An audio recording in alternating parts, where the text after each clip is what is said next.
Audio Jungle. Audio Jungle. Audio Jungle. White House, Trump to sign Russia sanctions bill. CNN President Donald Trump has reviewed the final version of Russia sanctions legislation and plans to sign it, the White House announced Friday night. Trump read early drafts of the bill, negotiated elements of it and based on its responsiveness to his negotiations, approves the bill and intends to sign it, the White House statement said. The legislation, which was sent to the White House on Friday, would sanction Russia while sharply limiting Trump's ability to ease penalties against Moscow independently. Rejecting the bill would have further galvanized resistance against the president and deepened concerns about possible collusion between the Trump campaign and Russia. And Congress would have quickly overturned the veto, a public repudiation that would underscore the president's impotence in this situation. Signing the bill into law will send an inexperienced and undisciplined White House into an escalating confrontation with Russia at a time when safeguards to reduce tensions have eroded and domestic pressure in both countries will make it hard to reverse course. Secretary of State Rex Tillerson said Saturday that he hoped the legislation would spur Russia to seek a better relationship with Washington. The near-unanimous votes for the sanctions legislation in Congress represent the strong will of the American people to see Russia take steps to improve relations with the United States, Tillerson said in a statement.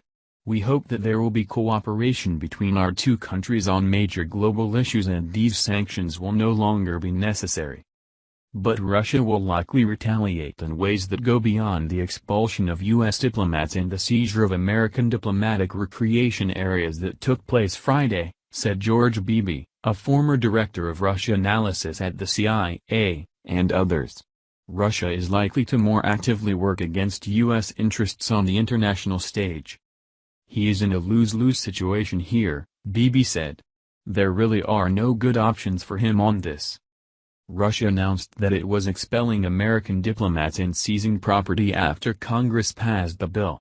Trump has repeatedly said he wants better relations with Moscow and, according to his communications director Anthony Scaramucci, still doubts Moscow's involvement in the election campaign.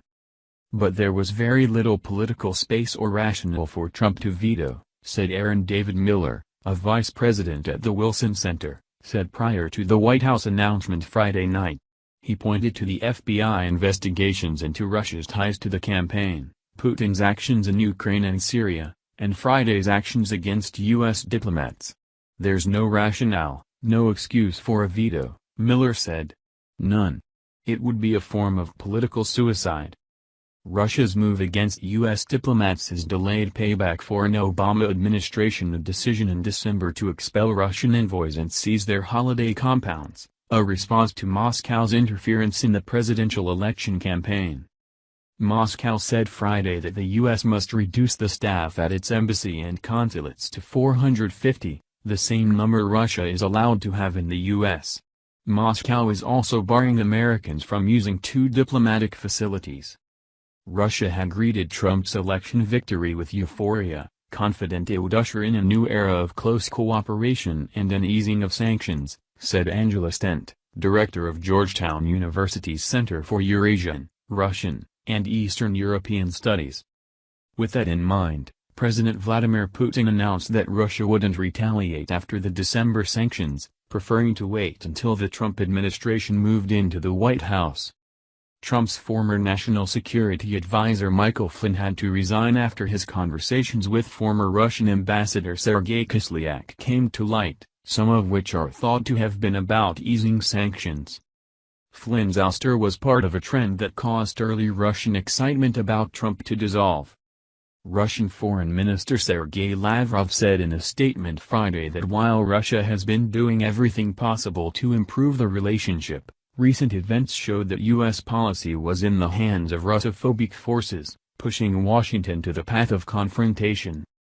Russophobic forces.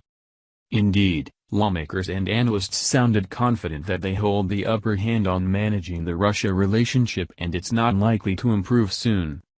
Not only are the Democrats to a man and woman against any form of improving ties because they are angry about Russia's election interference, But a lot of Republicans are concerned as well, Stent said. Republicans on Capitol Hill had downplayed the notion that Trump would actually consider vetoing the sanctions bill.